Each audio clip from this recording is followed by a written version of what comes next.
दोस्तों, देश की धरोहर में आज हम आपको एक ऐसे किले की कहानी बताने जा रहे हैं जिसे भूतों का डेरा कहा जाता है। जयपुर से 118 किलोमीटर दूर बनी है भानगढ़ नगरी और उसका किला। ये देश की सबसे भूतिया कही जाने वाली जगहों में से एक है। 17वीं शताब्दी में इस किले का निर्माण आमेर के मुगल सेनापति मान सिंह के छोटे भाई राजा माधो सिंह ने करवाया था, मगर अब ये जगह वीरान है। किले के परिसर में हवेलियों, मंदिरों और सुनसान बाजारों के अवशेष खंडहर के रूप में खड़े हैं। शाम को सूर्यास्त के बाद कोई भी व्यक्ति यहाँ नहीं जाता है। कहते हैं कि यहाँ अंधेरे में पैरानॉर्मल एक्टिविटीज़ होती हैं। इसके बावजूद पर्यटक इस खूबसूरत किले को देखने के लिए पहुँचते हैं। इस किले में बताया जाता है कि एक श्राप का असर है जिसके कारण घर की छतें गिर जाती हैं। किले की सबसे अजीब चीज़ जिसे देखकर आप हैरान हो जाएंगे वे है कि यहाँ बने किसी भी घर की छत नहीं है।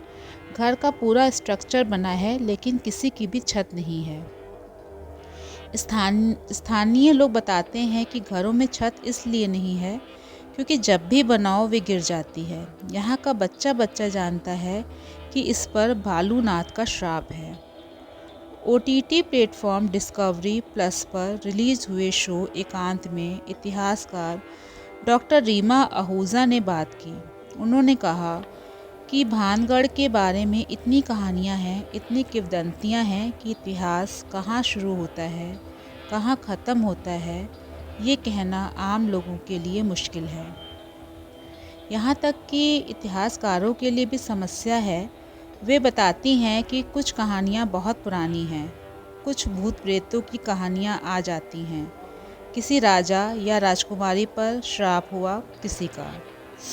रीमा कहती हैं, कई बार हम देखते हैं कि लोग इन चीज़ों के बारे में ज़्यादा जिज्ञासा रखते हैं, इस वजह से ऐसी कहानियाँ प्रचलन में है, मगर पूरा सच किसी को नहीं पता है। भानगढ़ के राजा माधो सिंह एक संत बालूनाथ के भक्त थे। बालूनाथ ने तपस्या करने के लिए महाराजा से एक गुफा बनाने की मांग की। महाराजा तुरंत तैयार हो गए और उन्होंने एक गुफा बनवा दी। बालूनाथ उस गुफा में तपस्या करने चले गए, मगर दरबार के पुजारी महाराज और संत बालूनाथ के बीच रिश्ते को देखकर लोग जलने लगे। दोनों को अलग करने के लिए पुजारियों ने एक योजना बनाई। उन्होंने एक बिल्ली को मारकर गुफा के अंदर फेंक दिया। 2-3 दिन बाद जब बिल्ली के मृत शरीर से बदबू फैलने लगी तो पुजारियों ने राजा को जानकारी दी कि संत बालूनाथ का गुफा में निधन हो गया है। ये जानकारी मिलने के बाद महाराजा माधो सिंह बहुत दुखी हुए। वे गुफा तक गए लेकिन बदबू की वजह से अंदर नहीं घुसे। उन्होंने गुफा को बंद करने का आदेश दिया। उधर जब संत बालूनाथ की तपस्या पूरी हो गई तो उन्होंने देखा कि उनके बाहर निकलने का रास्ता बंद करा दिया गया है। इसके बाद क्रोधित होकर संत बालूनाथ ने श्राप दे दिया कि भानगढ़ पूरी तरह से तबाह हो जाए। इसके बाद क्या हुआ ये कोई नहीं जानता, लेकिन भानगढ़ पूरी तरह से तबाह हो गया। घरों की छतें गिर गईं। स्थानीय लोग बताते हैं कि तब का दिन और आज का दिन, यहाँ के घरों में जब भी कोई छत बनाओ तो वे गिर जाती है। गलती का एहसास होने पर राजा ने संत की समाधि बनवाई। किले के पीछे जंगलों में भालूनाथ की समाधि आज भी बनी है।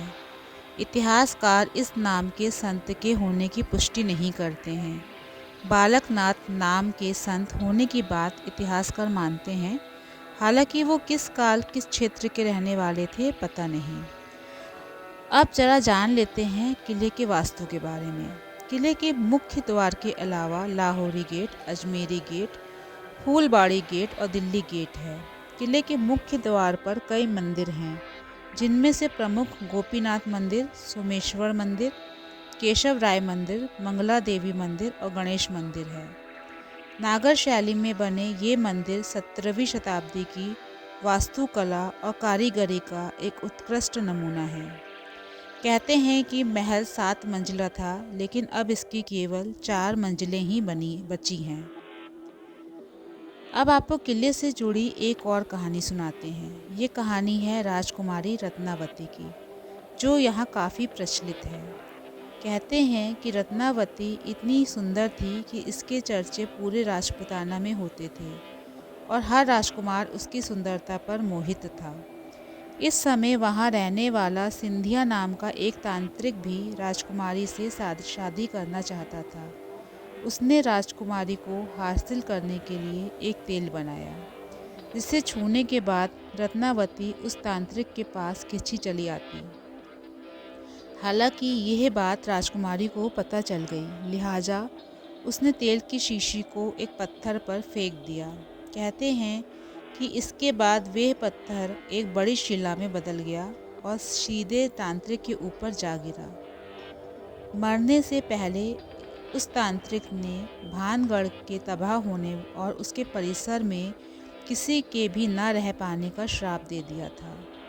स्थानीय लोग बताते हैं कि इसके बाद एक तूफान आया और भानगढ़ पूरी तरह से तबाह हो गया।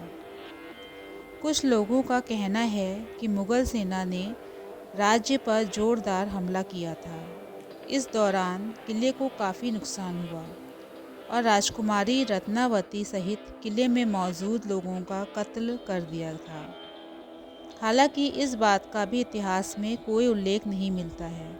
किसी को नहीं पता कि राजकुमारी रत्नावती किसकी बेटी थी, किसकी पत्नी थी या किस समय की ये कहानी है। कुछ लोगों का दावा है कि इस किले से औरतों के चिल्लाने, चूड़ियाँ तोड़ने और रोने की आवाज़ें सुनाई देती हैं। वहीं कुछ लोगों का कहना है कि किले की दीवारों पर कान लगाने से आत्माओं की आवाज़ें भी सुनाई देती हैं। कुछ लोगों का मानना है कि किले के घूमने के दौरान ऐसा लगता है जैसे कोई साया उनका पीछा कर रहा हो। बहरहाल अलवर की पहाड़ी पर बने इस किले में घूमने आने वालों की कोई कमी नहीं है। अगर आप भी इस बात को महसूस करना चाहते हैं, क्या आपको लगता है कि ये मनगढ़ंत बातें हैं, तो इसके लिए पता लगाने के लिए आपको भानगढ़ आना होगा। ये किला सेंचुरी से 50 किलोमीटर दूर जयपुर और अलवर शहर के बीच में बना है।